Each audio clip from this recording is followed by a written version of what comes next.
ఇస్సాకు ఇద్దరు బిడ్డలు పుట్టారు. ఎవరు పుట్టారు? యాకోబు, ఏసేవు పుట్టారు. యాకోబుకి ఏమి నేర్పించాడో ఏసేవు కూడా అదే నేర్పించాడు. ఈ తిరుగుబోతాడు ఉన్నాడే, ఏ తిరుగుబోతాడు?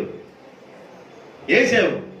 ఆడు ఎన్ని చెప్పినా వినడు. ఆడు గుడారవాసి కాదు, ఆడు అరణ్యవాసి. తండ్రి యాకోబుకి ఏం చెబుతున్నాడో ఏసేవు కూడా అదే చెప్పాడు.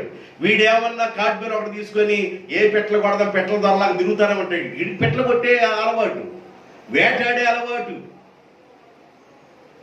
ఇంటి దగ్గర ఉన్న యాకోబుకి ఏమన్నా కూర మొక్కలు పెట్టుకోవడం, చిక్కుడు మొక్కలు వేసుకోవడం, అమ్మ చెంగు పట్టుకొని తిరగటం, గుడారవాసి గుండి ప్రార్థన చేసుకోవడం అలవాటు.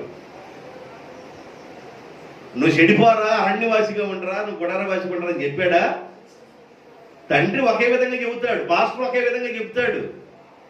నీకేమొచ్చిందో ధూము, నీకేమొచ్చిందో పోయే కాలం, నువ్వు అరణ్యులా రకంగా తిరుగుతున్నావు.